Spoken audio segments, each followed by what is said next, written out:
आइए स्टार्ट करते हैं chapter 2B, different form of energy. 2B, different form of energy. ठीक, डिफरेंट फॉर्म्स ऑफ एनर्जी। ठीक है, हमारा यहां पर पहला जो टॉपिक है फोकस करने के लिए वो है मैकेनिकल एनर्जी। मैकेनिकल एनर्जी जो आप काम से पाते हैं या जिसकी वजह से आप काम करते हैं, वर्क डन होता है या वर्क डन से स्टोर होती है, तो मैकेनिकल एनर्जी पर हमारा फोकस है ना। मैकेनिकल एनर्जी जो होती है, ये मैकेनिकल एनर्जी की दो क्लासिफिकेशन हम यहां करेंगे। मैकेनिकल एनर्जी इस चैप्टर में आपको न्यूमेरिकल पर ज्यादा ध्यान देना है इन कंपैरिजन टू थ्योरी।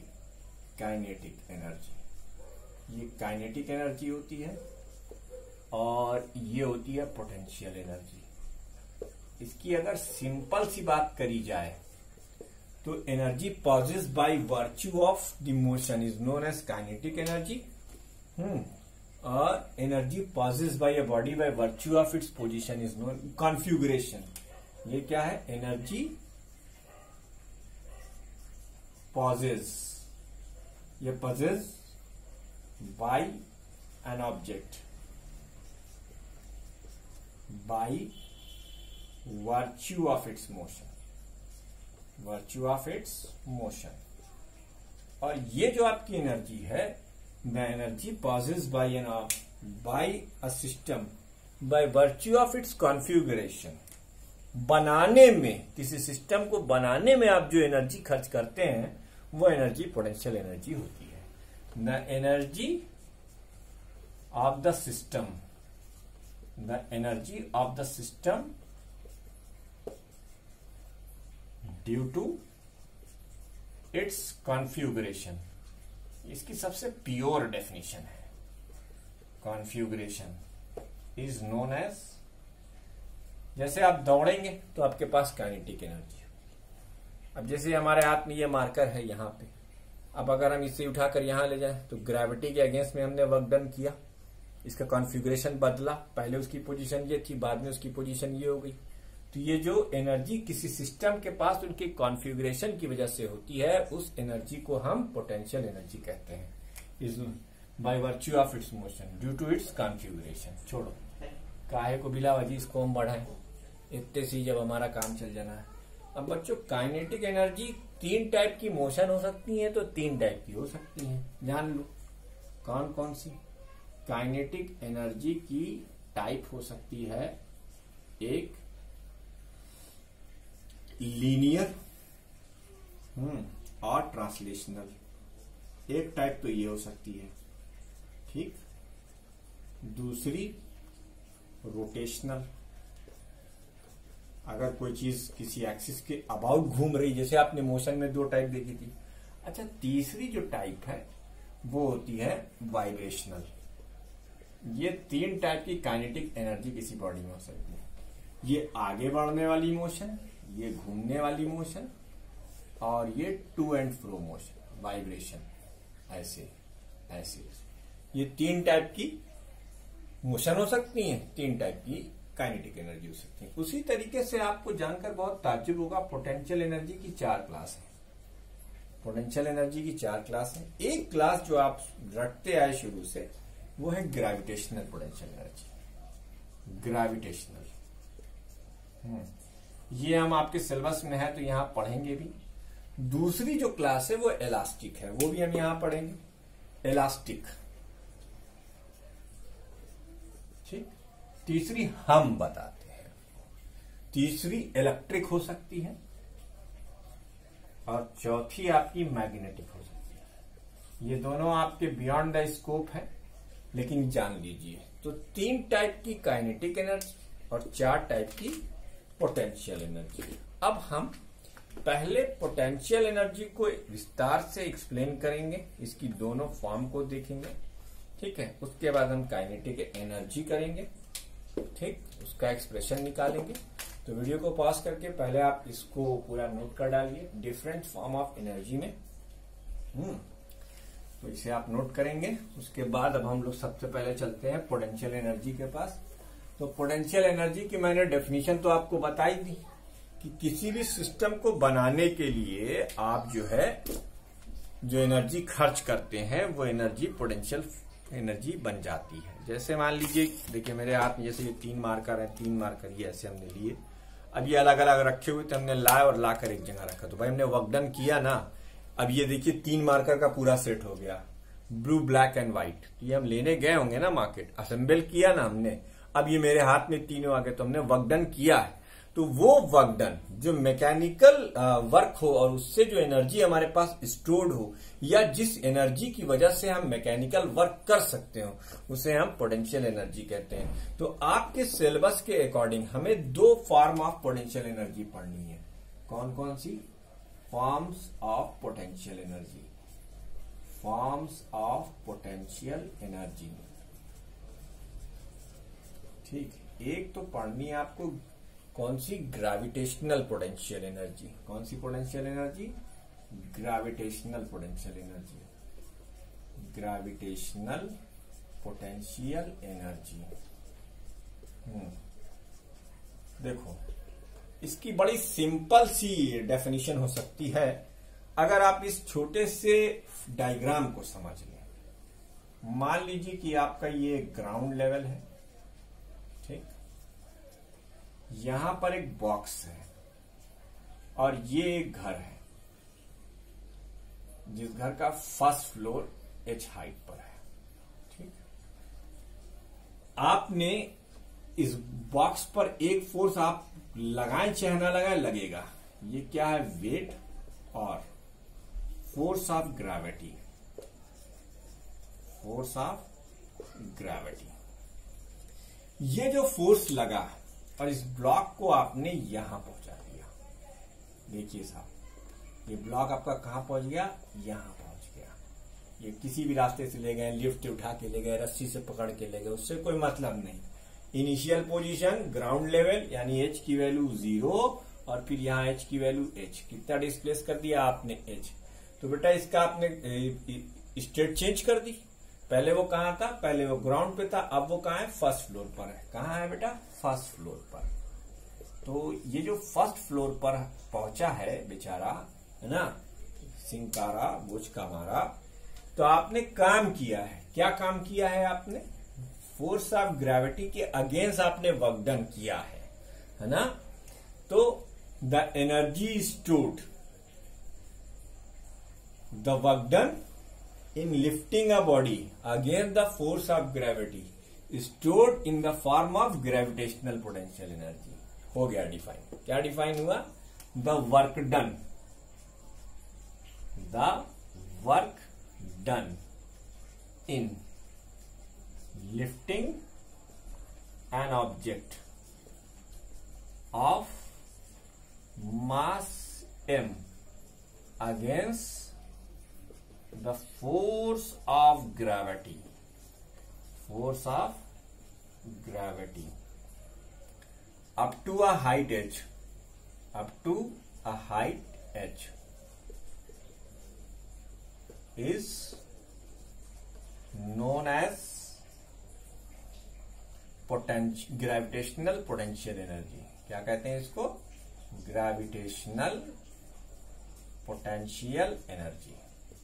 ये ग्रेविटेशनल पोटेंशियल एनर्जी है। ठीक, ये क्या है बेटा? Gravitational potential energy. अच्छा, तो अब वर्क डन का फार्मूला तो आपके पास सीधा साधा है। क्या है भाई? Force into displacement, force into displacement.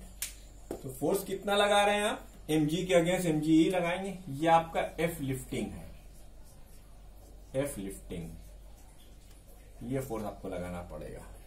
तो एफ लिफ्टिंग है यहां पर, लिफ्ट करने वाला फोर्स और displacement.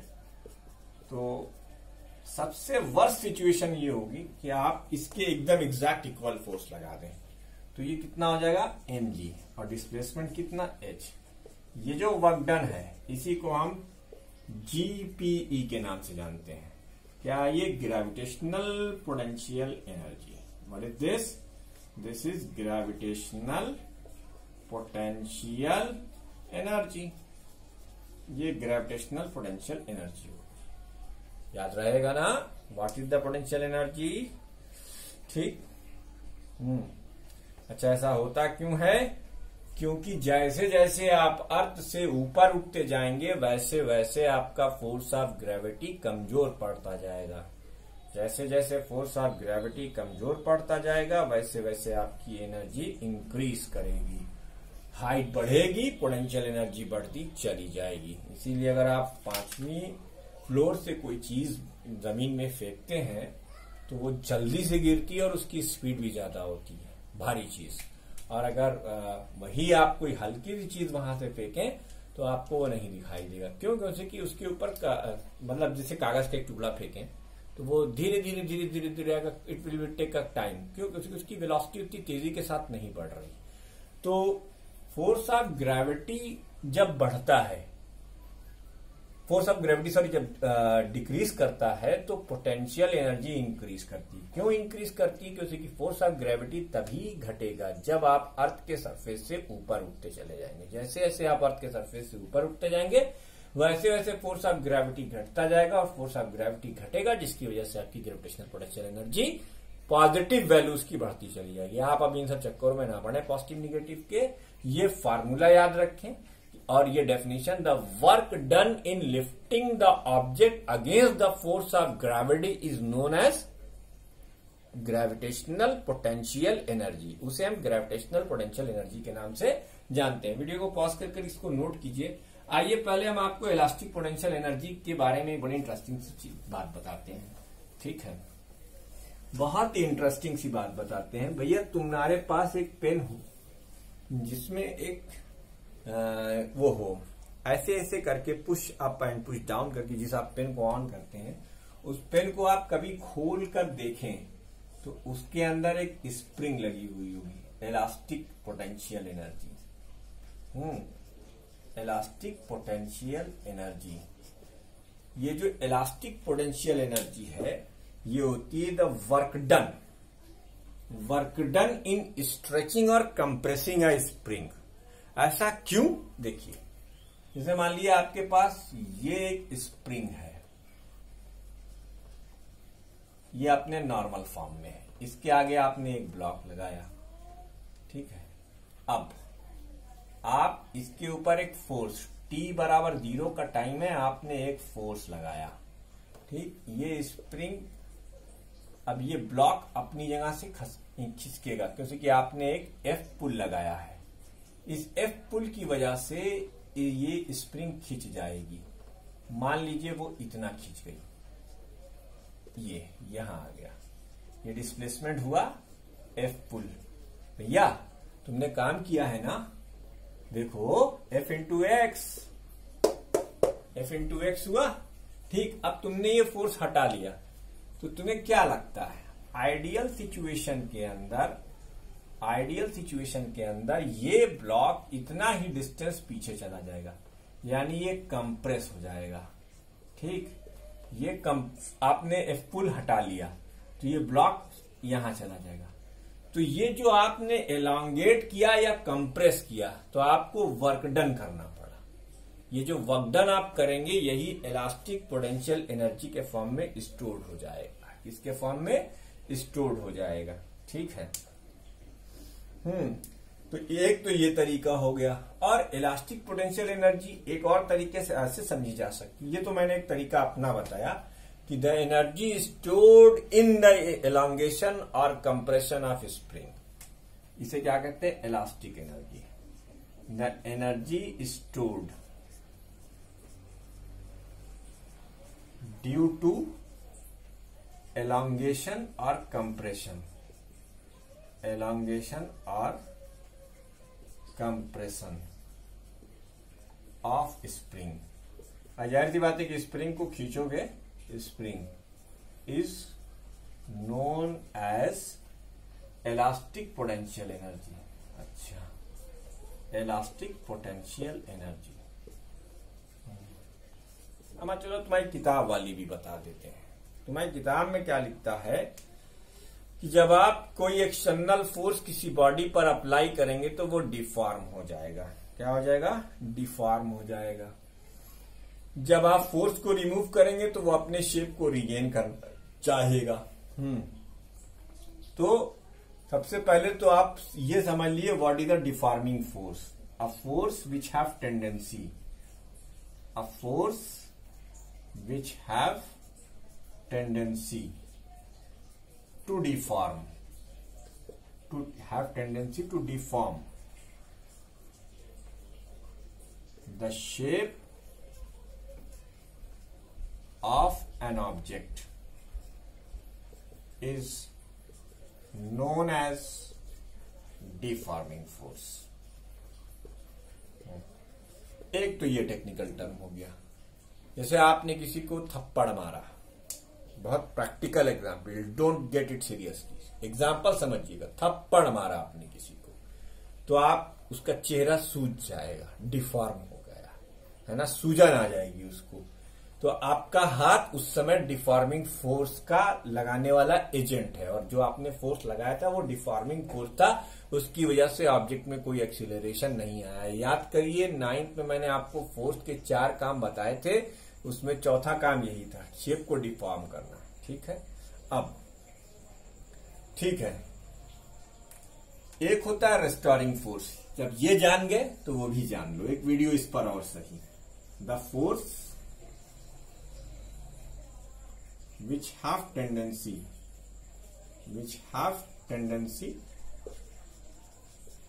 To restore the original shape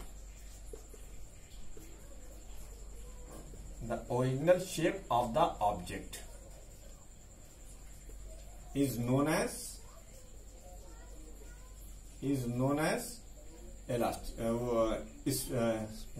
restoring force। अब इलास्टिसिटी यहीं से जनरेट होती है, और आपकी बुक में जो इतना हवा बना के लिखा है उसको मैं आसान लफ्जों में समझाऊं तो वो यही है, is known as restoring force. ठीक, तो देवियों और सज्जनों मेरी बात को ध्यान से सुनो। तो ये 3 टेक्निकल टर्म आप नोट कर लीजिए, और elastic energy, elastic potential energy की एक डेफिनेशन तो आप इससे समझ सकते हैं कि किसी ऑब्जेक्ट को पुल या पुश करने, स्प्रिंग के एलोंगेशन या कंप्रेशन में जो हमें वर्क डन करना पड़ता है वो पोटेंशियल एनर्जी के फॉर्म में स्टोर हो जाता है। दूसरे हमने आपको 2 अलग अलग फोर्सेस बताया, what is deforming force and what is the restoring force. इसके बाद एक प्रॉपर्टी और बताएंगे आपको। ठीक है, क्या? The property of an object by virtue of which it have tendency to regain its original shape. The property, ये प्रॉपर्टी होती है किसी ऑब्जेक्ट की, हो भी सकती है नहीं भी। The property of an object to regain its original shape, बेटा ये द टेंडेंसी लिखो, प्रॉपर्टी ना लिखो, टेंडेंसी लिखो। कोई जरूरी नहीं है कि हो ही जाए। जैसे आप दीवार पर गोबर मारोगे तो वहीं पे जाके चिपक जाएगा, लेकिन वही आप एक गेंद मारोगे तो गेंद वापस आप तक लौट कर आएगी। तो गेंद आपकी नजर में इलास्टिक हो गई। फिलहाल 11th में ऐसा नहीं, मैं साबित करूंगा इलास्टोमर है, इलास्टिक नहीं है। ठीक है, रबर इलास्टिक होती नहीं होती, रबर इलास्टोमर होता है। ये आपके सामने प्रूव भी किया जाएगा 11th क्लास के अंदर। फिलहाल अभी आप समझने के लिए कह सकते हैं कि आपने बॉल को वॉल पे मारा, वॉल से बॉल बाउंस बैक की, तो बॉल इलास्टिक है, यानी रीगेन कर रही है अपने ओरिजिनल शेप को। On the same line of discussion आप गोबर के उपले को मारेंगे तो वहीं पे चिपक जाएगा, तो वो प्लास्टिक हो गया। जो वापस ना आए वो प्लास्टिक, जो वापस आ जाए वो इलास्टिक। अभी तुम इतना समझ लो, the tendency of an object to regain its original shape है after the removal of deforming force, after the removal of deforming force, removal of deforming force is known as elasticity। अब जो body जितनी ज्यादा elastic होगी उसमें उतना बढ़िया shape को रिगेन करने की क्षमता होगी। अब इसी फोर्स की वजह से the energy possess by a body due to deforming force is known as elastic potential energy, ऐसा आपकी किताब कहती है। क्या कहती है? The work done by an external agent, the work done by deforming force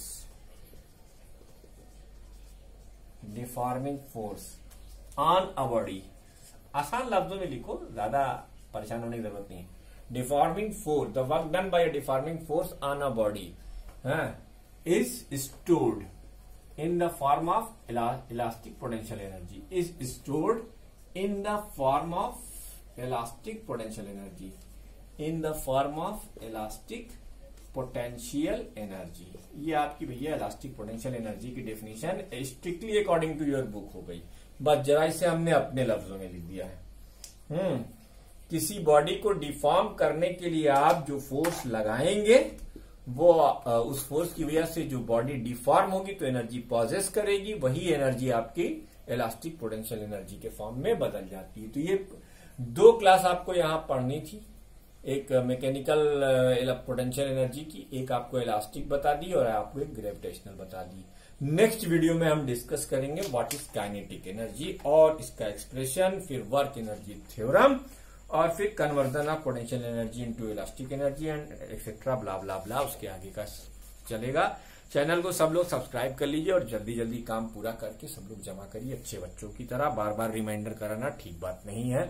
लेते हैं एक छोटा सा ब्रेक, मिलते हैं ब्रेक के बाद, फिर हम करेंगे अगला टॉपिक काइनेटिक एनर्जी। चैनल को सब्सक्राइब करना मत भूलिए। Thank you very much. और वीडियो में कोई कमी नजर आए तो कृपया तुरंत कमेंट करके हमें बताएं।